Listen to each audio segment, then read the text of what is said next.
So welcome to my channel enigmatic alchemist. इस video में पढ़ने वाले हैं chapter number 12 class 6 electricity and circuit.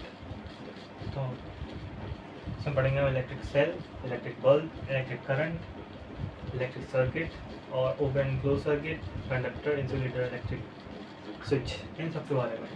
तो इंट्रोडक्शन से शुरू करते हैं। अब ये जो अलेक्जेंड्रा वोल्टा था 1800 में, इसने डेवलप करा था वोल्टिक पाइल। ठीक है, ये पहली बैटरी थी जो प्रोड्यूस कर पा रही थी steady flow of electric current को, यानी एक करंट के अच्छे से फ्लो को प्रोड्यूस कर पा रही थी। इससे पहले भी जो एंशिएंट ग्रीक्स थे और भी जो दूसरे साइंटिस्ट थे, जैसे William Gilbert, Stephen Gray, Charles Dufay, Benjamin Franklin, इन्होंने अपना अपना कंट्रीब्यूशन दिया। ठीक है, और इनके कंट्रीब्यूशन की मदद से जो आने वाले साइंटिस्ट थे वो डिस्कवर कर पाए अलग अलग चीज़ें। जैसे इलेक्ट्रिक मोटर को डिस्कवर किया माइकल फैराडे ने 1821 में। ठीक है, जिसको उसने नाम दिया होमोपोलर मोटर। ठीक है, और पहली जो प्रैक्टिकल मोटर थी, ये तो एक एक्सपेरिमेंटल टाइप मान ली है। ठीक, और जो पहली पहली प्रैक्टिकल मोटर थी, एसी मोटर थी, उसे इन्वेंट किया था निकोला टेस्ला ने 1888 में। और इसी ने यानी फैराडे ने ही इलेक्ट्रिक जनरेटर को भी इन्वेंट किया था 1931 में। ठीक, तो मेरे ख्याल से 1831 होगा, 1931 में।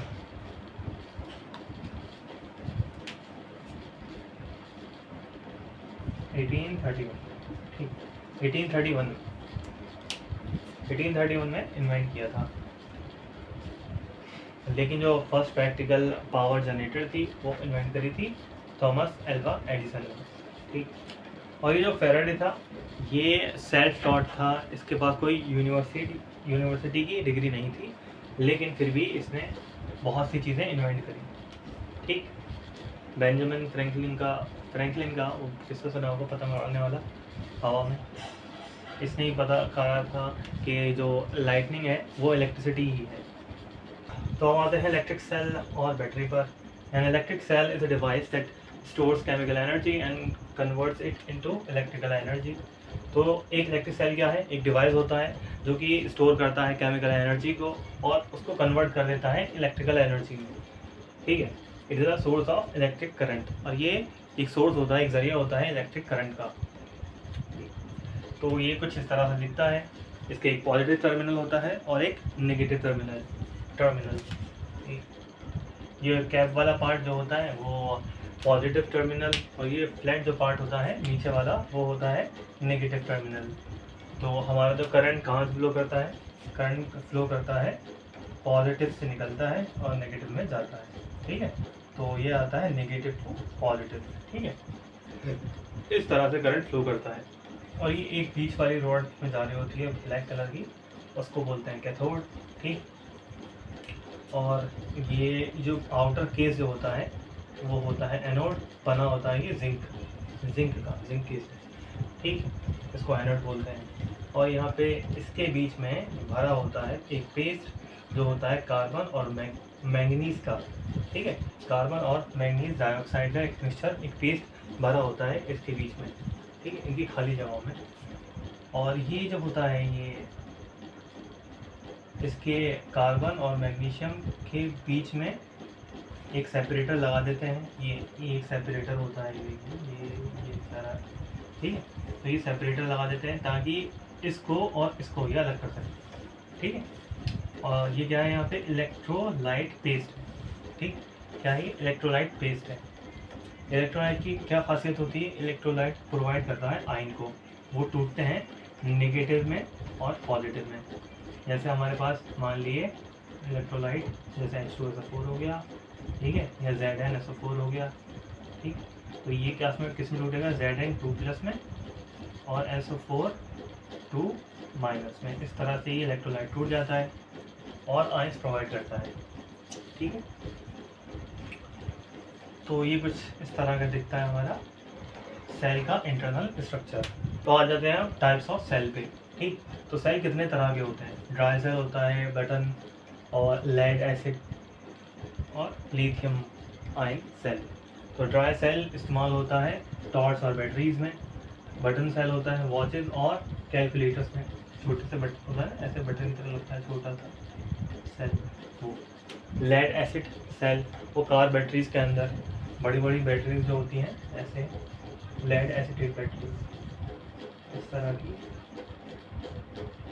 घरों में भी लगी होती हैं। ठीक, और लिथियम आयन सेल जो मोबाइल फ़ोन की बैटरीज जिससे बनती है। ठीक, वो इतने तरह के सेल होते हैं। और बैटरी और सेल के अंदर क्या फ़र्क है?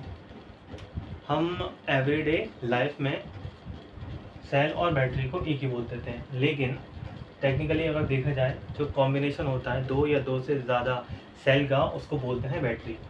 ठीक है, तो जैसे कि एग्जांपल ले लिया हमने, 2 और 3 सेल को कनेक्ट कर देते हैं हम अपने टीवी के रिमोट में, तो एक बैटरी सी फॉर्म कर लेते हैं।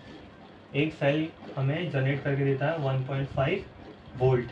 ठीक, तो अगर हमने 2 सेल को कनेक्ट करा दिया सीरीज़ के अंदर, तो वो हमें देंगे 3 वोल्ट। तो आते हैं इलेक्ट्रिक बल्ब पे। An electric bulb is a device that converts electrical energy into light and heat energy. तो एक इलेक्ट्रिक बल्ब क्या है? एक डिवाइस होता है, ठीक, क्या क्या करता है? इलेक्ट्रिकल एनर्जी को कन्वर्ट करता है लाइट में और हीट एनर्जी में। ठीक है, क्या करता है वो? इलेक्ट्रिकल एनर्जी को कन्वर्ट करता है लाइट में एंड हीट में। ठीक है, ये कन्वर्जन करता है। ये इन्वेंट किया था थॉमस एल्वा एडिसन ने 1879 में। तो ये है इसका डायग्राम। ये होता है टंगस्टन फिलामेंट। अब यही जो टंगस्टन फिलामेंट होता है हीट करता है, हीट करने के बाद प्रोड्यूस करता है लाइट। इसका ये ऊपर का बना होता है ग्लास से। ठीक है, इसको ग्लोब भी बोलते हैं। इसके अंदर भरी होती है इनर्ट गैस। जो इनर्ट गैस मतलब ऐसी गैस जो कि किसी से रिएक्ट नहीं करती, नोबल गैस ही बोलते हैं इसे। तो आर्गन हो सकती है, N2 हो सकती है यानी नाइट्रोजन, या जैनन, क्रिप्टन, इनमें से कोई भी गैस हो सकती है। और ये होते हैं सपोर्ट वायर्स। ठीक, ये होते हैं लेड वायर्स। ये जो जा रहे हैं लंबे, ये वाले, ये होते हैं लेड वायर्स। इसको बोलते हैं, ये जो थोड़े अंदर होते हैं इसके, ये ड्यूमेट वायर्स बोलते हैं इसको। और ये जो पूरा है इस चीज़ को स्टेम बोलते हैं इसकी। और ये होता है कैप। कैप में इसे स्क्रू सी टाइप के होते हैं ये, एक जिसके जरिए ये इंसर्ट हो पाता है सॉकेट में। ठीक, और ये मेटल बेस क्या, तो इसको और भी ये बोलते हैं कैप को मेटल बेस। ठीक, तो filament must be connected at the base and. तो फिलामेंट को कनेक्ट होना चाहिए बेस एंड से ताकि वो ग्लो कर सके। अब ये जब ब्रेक होता है तो जो बल्ब होता है वो ग्लो नहीं कर पाता, और ऐसे ही बल्ब को क्या बोलते हैं? Fuse bulb. क्योंकि सर्किट ओपन हो गया ना, फिर करंट नहीं पाएगा, तो इसको बोल देंगे फ्यूज्ड बल्ब। अब टंगस्टन ये क्यों इस्तेमाल कर रहे हैं यहाँ पे? Why tungsten? तो tungsten has extremely high melting point 3422 degree Celsius. Tungsten का बहुत ही ज़्यादा हाई मेल्टिंग पॉइंट होता है, कितना? 3482 डिग्री सेल्सियस। तो ये सब बहुत ज़्यादा highest among all the metals. तो it can glow white hot without melting. तो इसको हम पूरा, अगर ये वाइट भी हो जाएगा ग्लो करते करते तब भी मेल्ट नहीं होगा। ठीक है, ये भी रीज़न है इसको इस्तेमाल करने का। और ये हीट होने के बाद लाइट को भी बहुत ज़्यादा प्रोड्यूस करता है। तो मॉडर्न होम्स में यूज़ हो रहे हैं अब एलईडीज बल्ब। ठीक है, which are more energy efficient, जो कि काफ़ी एनर्जी एफिशिएंट है इस बल्ब के मुताबिक। ये 100 वाट का बल्ब होता है। ठीक है, 100 वाट मतलब यानी 100 जूल पर सेकेंड एनर्जी ये खर्च करेगा। ठीक है,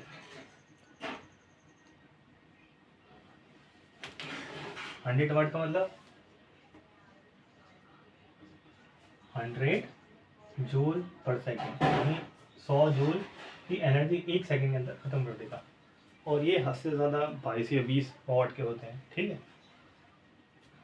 तो इनके अंदर फिलामेंट की जगह यूज़ क्या होता है, सेमीकंडक्टर्स इस्तेमाल होते हैं फिलामेंट की जगह, ठीक है, इन एलईडी बल्ब में। तो हम आते हैं इलेक्ट्रिक सर्किट पे। An electric circuit is a complete closed path through which electric current flows. It consists of electric cell, source, connecting wires, and a device like bulb or motor that use electricity. तो हमारे पास एक electric circuit क्या होता है, ये जिसके अंदर एक बल्ब लगा होता है, या जिसको हम एक रेजिस्टेंस भी बोलते हैं, है ना, रेजिस्टेंस भी बोलते हैं, ठीक। और ये क्या करता है, कंज्यूम करता है इलेक्ट्रिसिटी,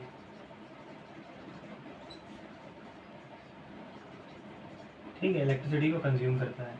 और एक होता है सोर्स, ये होता है सोर्स जो कि प्रोड्यूस करता है इलेक्ट्रिसिटी को,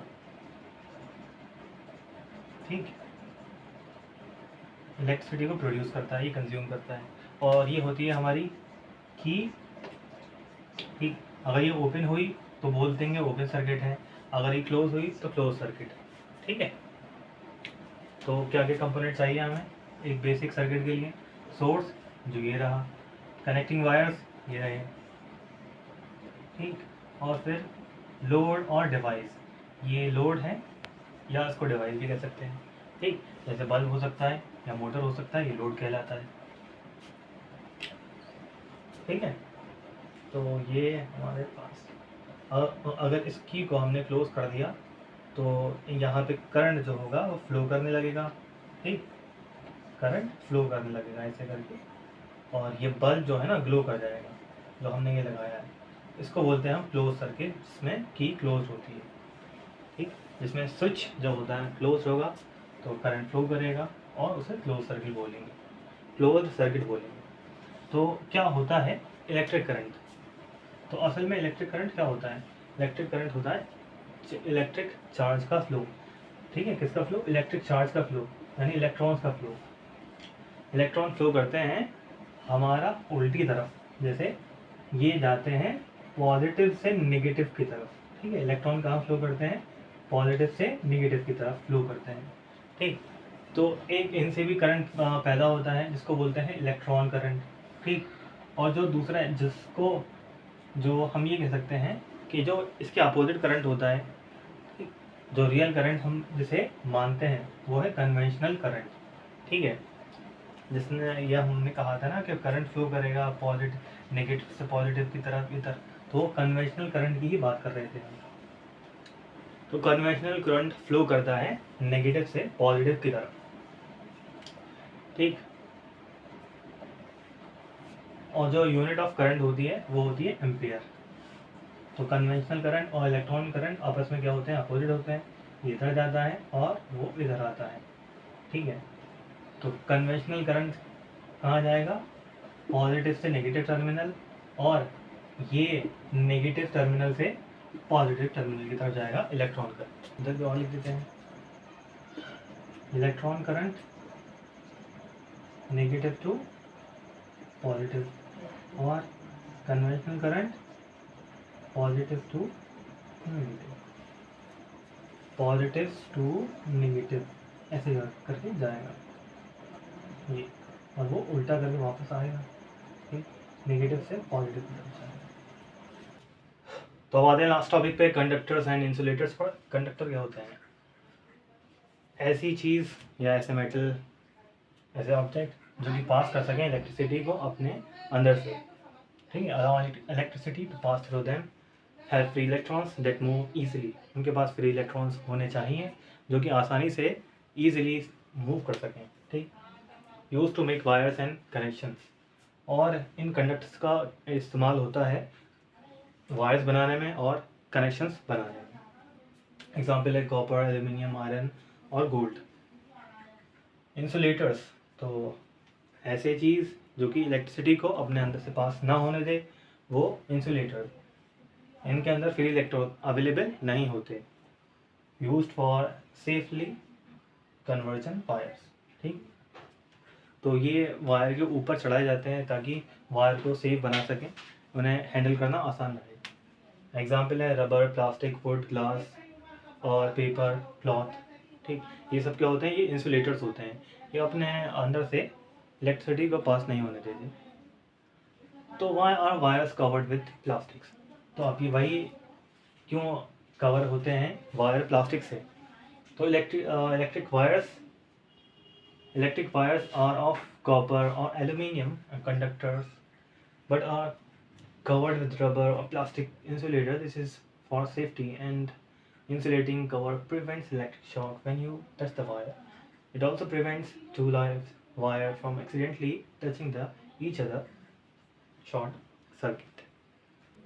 तो वायर पे रबर या प्लास्टिक इसलिए लगाई जाती है ताकि हम उसको ईजिली हैंडल कर सकें और उसको लगाना भी आसान हो जाए, है ना। इलेक्ट्रिसिटी बह रही है और हमने उसके ऊपर कुछ कवर करा नहीं, जैसे हम तार को पकड़ेंगे शॉक लगेगा हमें। ठीक है, और अगर वैसे भी दो तार हैं जो जा रहे हैं आपस में और अगर उनके ऊपर कोई कवरिंग नहीं है, जैसे वो मिलेंगे आपस में, तो क्या होगा, स्पार्क पैदा होगा, शॉर्ट सर्किट हो जाएगा। ठीक है, इसीलिए इस चीज़ को प्रिवेंट करने के लिए, इस चीज़ से बचने के लिए हम कोट कर देते हैं वायर्स को प्लास्टिक से या फिर रबर से। स्पेशल केस है हमारे पास ग्रेफाइट का, द लेड इन पेंसिल। तो ग्रेफाइट से जो पेंसिल की लेड होती है वो भी बनती है। एक नॉन मेटल है लेकिन उसके अंदर काबिलियत है कि वो इलेक्ट्रिसिटी को कंडक्ट कर सके। ठीक, तो ये इंसुलेटर नहीं होता। तो non metals, graphite is used in dry cells. तो ग्रेफाइट ड्राई सेल्स के अंदर भी इस्तेमाल होता है। एंड सेंट्रल इलेक्ट्रोड, तो किसके बतौर ड्राई सेल के अंदर इस्तेमाल होता है? सेंट्रल इलेक्ट्रोड की तरह, और कार्बन रॉड भी बोलते हैं इसे। And in some electrical contacts, ठीक है, और कुछ इलेक्ट्रिकल कॉन्टैक्ट्स में भी यूज़ होता है, यानी इलेक्ट्रिकल डिवाइस में भी ग्रेफाइट का इस्तेमाल किया जाता है। तो सेमीकंडक्टर के बारे में देखेंगे अगली वीडियो में। तो इसमें इतना ही, मिलते हैं अगले पार्ट में।